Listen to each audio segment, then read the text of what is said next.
Hello po, kamusta po kayo? Ako po si Fen sa aming Bakuran Vlogs. Umiikot po ako ngayon sa garden at ito ang nakita ko. Ito. Pero bago po tayo magsimula sa ating topic, sa mga bago pa lang po dito sa aking YouTube channel, paki-like, comment, and subscribe po. At huwag niyo pong kakalimutan na i-click ang notification bell para po ma-notify po kayo kapag mayroon po tayong bagong upload. Ito nga po yung topic natin ngayon. Nandito ako sa aking mga mukara. Ito yung side ng mga mukara ko maliban dito sa gilid ng aming bahay. Ito po yung likod ng aming bahay, kubo at harapan ng aming bahay. Dito nakasabit po yung collection ko ng mga mukara. Nang pag-ikot ko dito, ito po yung nakita ko, yung isang mukara na lusog at napakataba kung makikita nyo. Ang taba-taba kahit itong mga dahon niya. Ang laki. Ayan. Nabigatan na siguro. Hindi ko na pansin. Hindi ko nalagyan ng tali dito. Ayan o. Ang lusog. Hindi ko nalagyan ng tali dito sa may alambre. Kasi ito, nakakapit lang sa may alambre. Hindi ko nalagyan dito. Kung matatandaan nyo po, yung mukara na to, ito yung hawak ni Sis Weng ng Weng BTE Halamanay na kulay red. At ang ID po nito ay si Sayan X Dr. Anek. Yan, ito, ganito ka taba at ganito kalusog ito. Kaya siguro sa bigat nitong taas na to, nabali na. Pero hindi naman po ako nalulungkot dahil nabali siya.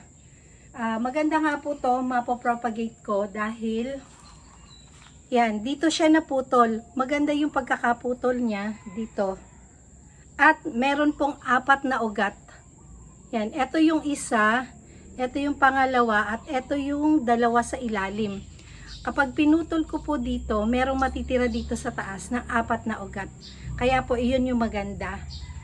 At ito po yung kakapit ulit natin sa isang alambre. Medyo mahabang alambre na po yung gagamitin natin. Kasi matulin humaba o matulin tumaas itong mukara na to.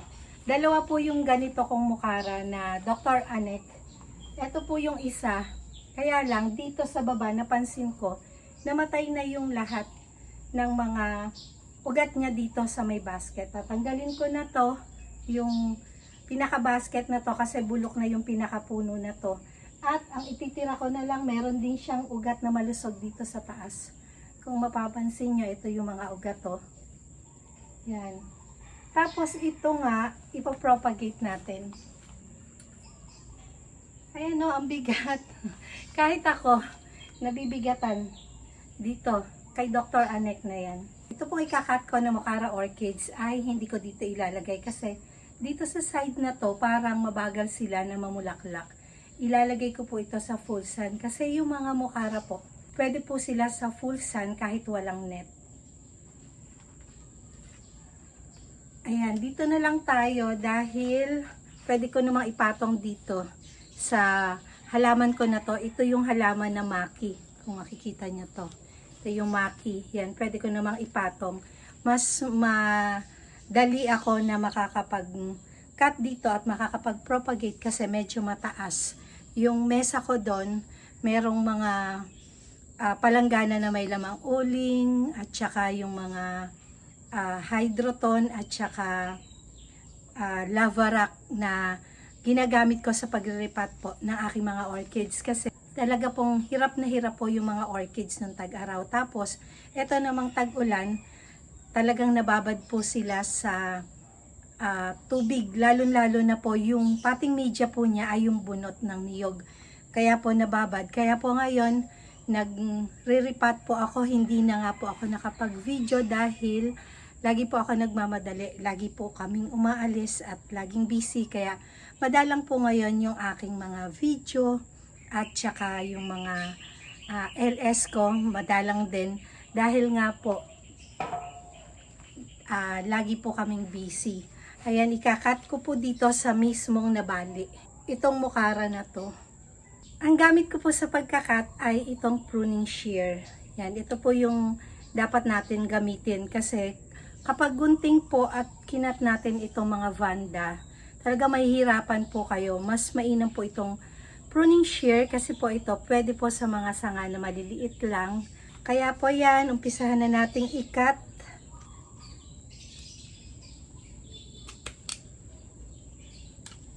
Yan, di ba? Matulin. Bali na naman to, di ba? Sabi ko nga sa inyo kanina, bali na kaya matulin na cut. Yan, ito yung nakat natin. May naiwan naman po na 6 na dahon. Kaya dito, hindi naman po to masasayang yung pinakababa na to dahil kapag nakat o nagka crown rot yung ating mga mukara, nagkakaroon po sila ng mga keikis na panibago dito. Kaya po hindi po ako na lungkot nung nabali itong aking si Dr. Anek dahil alam ko dadami pa po to yung pagkakabali nila at pagkakat ko ngayon sa kanila. Malulusog naman po yung kanilang mga ugat at mahaba kung makikita nyo yan. Kulay gray nga lang po yan ngayon pero kapag ito po ay nabasa, magiging kulay green po to. Ayan, ito yung ID niya, Dr. Anek, nandito yung ID. Kaya ito kapag kinapit ko sa alambre na may basket na ganito, lalagyan ko rin ng ID para po nakikilala ko agad kahit wala silang bulaklak. Ito nga po palang mga Mocara orchids. Noon sinasabi ko sa inyo, hindi po sila magkakaroon ng keikis hanggang hindi nagkaka-crown rot o hindi pinuputol. Yung meron pong ibang Mocara, kagaya po ni Nora Blue, yun po kahit hindi mo putulin at kahit hindi magka-root rot, nagkakaroon po siya ng mga keikis. Kaya meron din po pala na mga Mocara orchids na nagkaka-keikis kahit po hindi siya nasaktan o kahit hindi siya pinutol. Yan, ito isasabit ko lang dito ulit at maghihintay lang po tayo ng kanilang mga susulpot na panibagong keikis. Habangan po natin to at lagi ko po kayong i-update. At ito, naging 3 na po yung ating Dr. Anek. Yan, ganyan siya kabigat, ganyan siya kalaki, oh. Yan. Ako makikita nyo. Ito yung ugat niya. Maganda naman yung ugat na natira dito. Kaya tiwala ako na talagang mapubuhay ito. Ganito nga po pala yung propagate at pagkakat ng mga Mocara orchids. Ito po natama lang sa pagkakaputol niya yung 4 na ugat na natira dito sa ilalim. Doon naman sa baba na iniwan natin sa basket, kailangan meron din po na maiwan na mga dahon. Hindi lang po ugat o yung stem lang o yung katawan lang yung meron sila. Kailangan meron din sila na dahon. Dahil sa dahon din po, doon din po gumagawa ng pagkain. At isa din po yon sa pinagkukunan ng pagkain ng mga orchids o ng ating mga halaman, yung mga dahon. Kaya kailangan, importante meron pong mga dahon yung matitira doon sa pinakababa ng mga orchids na ikakat natin. Ito nga po pala yung kanina hindi ko na tuloy. Kung natatandaan nyo na nagpunta dito sila Mama Donna, sila Sis Weng, Ate Jo, Sis Rolly Seals, Mama E, nung nagpunta dito sa amin ng January. Ito yung tangan po ni Sis Weng ng Weng BT Halamanay na merong bulaklak. Ito po yung kuwan niya. Ito po yung spike niya na pinutol ko. Ito po yun, yung napakaganda at napakahaba ng spike niya. At talagang hawak to ni Sis Weng, tuwan-tuwa siya. Pero kung mapapansin nyo, napakabigat. Napakalusog, oh. Ang taba. Ang taba ng katawan, ang taba ng mga dahon. Kaya po, nakakatuwa. Yan. Sa pagpapropagate naman po, ito yung kailangan natin. Ito nga pong pruning shear. Ito pong wire at basket. Pero ito po, pwede po nating ikapit sa ating mga driftwood. Dapat ikakapit ko sa driftwood, sa aking DIY driftwood, na yung sa PVC. Kaso, parang gusto ko na dito na lang, para kahit saan ko ilagay, mailalagay ko kung gusto nila ng araw para maarawan sila. Kasi, ang mga orchids, kailangan din po na arawan para mamulaklak po sila. Yan, ito yung gamit ko at saka itong twist tie. Yan, ito na lang yung natira. Buti meron pa ako natira na twist tie. Yan, ito lang, dito ko lang ikakapit. Buti na lang matibay itong halaman na to si Maki. Yan, ganito lang. Pwede naman po kahit walang basket to, pwede po siya na dito lang sa alambre. Kaya lang, parang gusto ko na meron siyang basket. Mabigat kasi. Yan, ganyan lang. Ikakapit lang. Twist tie po yung ipantatali natin dito. Hindi ko na po pinasok yung mga ugat dito sa loob ng basket. Pag pinasok ko kasi mapuputol pa, masasaktan pa lalo itong ating mukara. And dadoblehin ko yung pagkakakapit nila gamit yung twist tie. Yan ang maganda dito sa pruning shear. Kahit sa twist tie, pwede mong ipangkat. Pag nagtali po kayo ng mga orchids nyo, huwag nyo naman nahihigpitan. Yung hindi lang po talaga siya mahuhulog. Tapos ito, lalagyan ko na dito sa pinakataas. Dito. Para po hindi na siya mabali.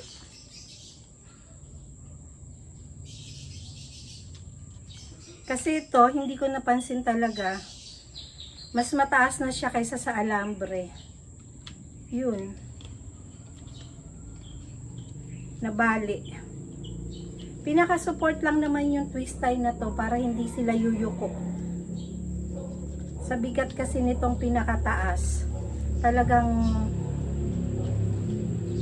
mababali yung ating mga mukara o yung ating mga Vanda orchids. Ayan. Okay na. Dalawang twist tie lang po yung ginamit ko, pero pag haba-haba po dito, pag taas-taas ulit nila, tatalian ko na ulit dito. Kasi sa ngayon, malambot pa dito sa pinakataas niya. Ayoko munang talian. Pero ito yung pinakatali niya dito. Meron na po akong 3 Dr. Anek.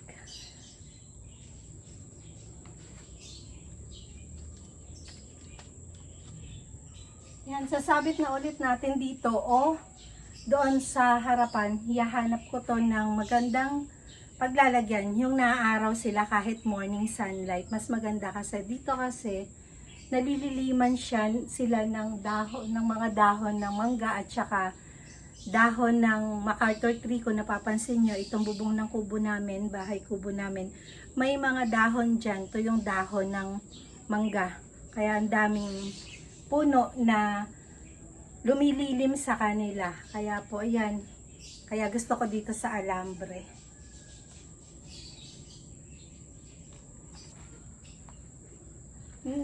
Natatakot na ako na magkabit dito dahil mabigat to. Lalagay ko muna to sa isang safe na lugar. Sa ngayon, wala pa ako nakikita ulit na panibagong, ayun, meron. Kung mapapansin nyo dito, oh, meron. Sana magtuloy. Pero, inaamin ko nga po, simula nung maging busy kami, talaga pong hindi ako nakakapag-fertilizer sa aking mga orchids. Kahit anong klaseng fertilizer po, dilig lang po talaga ngayon yung nagagawa ko para sa aking mga orchids. Kaya ganito po sila kalungkot.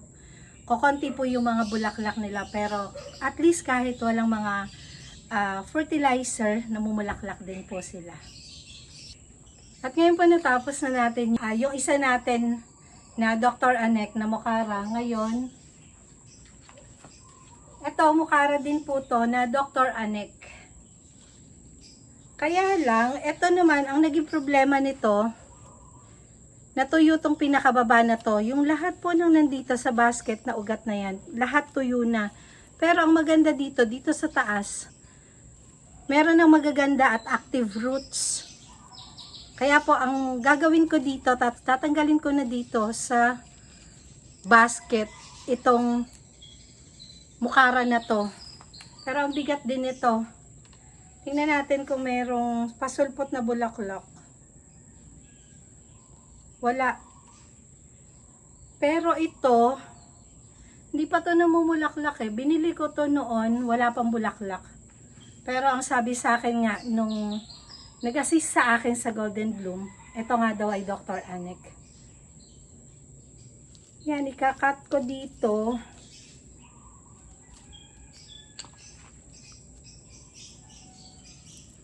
Yan, no, tuyo na. Yan, kung makikita nyo, tuyo na yung pinaka, ano niya, pinakapuno niya. At tatanggalin natin yung mga nilagay ko na twist tie. Sobra init ngayon, di ba? Parang summer. Yan, oh, hindi nyo ba napapansin? Puro pawis na. Dahil pinutol ko nga po yung pinakapuno, matatanggal na yung pinaka basket niya. Yan. Talagang totally wala na, tuyo na to.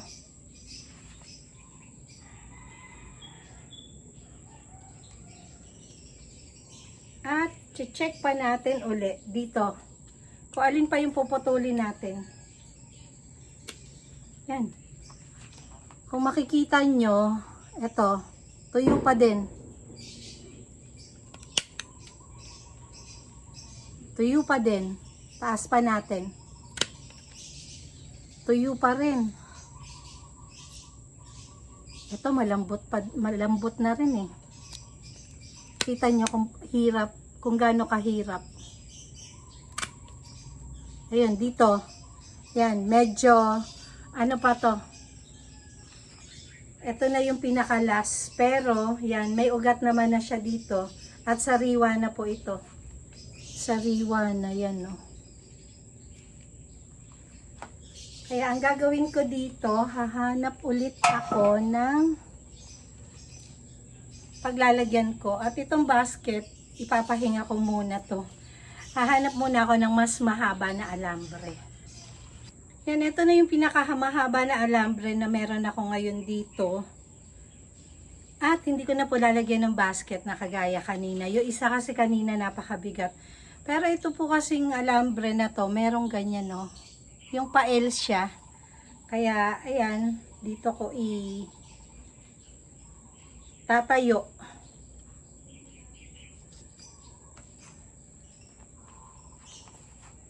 Ayan, itatali lang po ulit natin dito sa pinakababa. Itong maikli lang lagay natin dito. Ayan, tumutulo yung pawis ko, sobra init. Yan, natali na natin dito sa baba ng twist tie at dito naman sa taas. Pero dito sa taas, hindi natin hihigpitan. Yung ginamit kong twist tie, yung kapag bumibili tayo ng mga appliances. Maganda kasi ito, medyo mataba at meron siyang coated na kulay white na hindi siya masakit sa katawan ng mga orchids.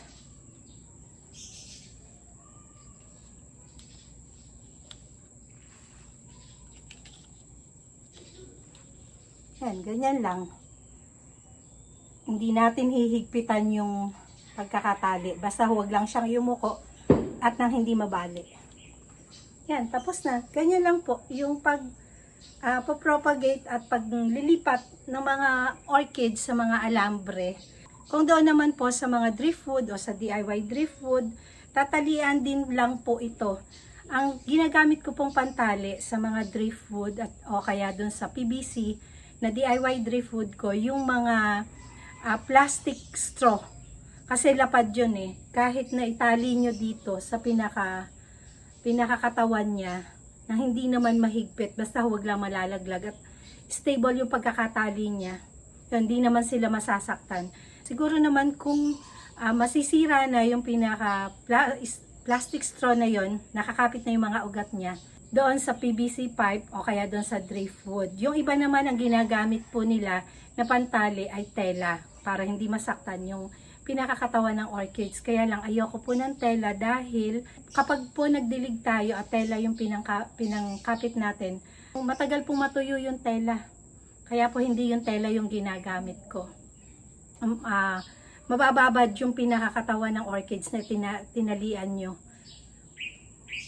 May posibilidad po na mabulok yung pinakakatawan niya kapag laging basa. Kaya ito lang po yung ginagamit ko, twist tie o kaya yung plastic straw. Yan.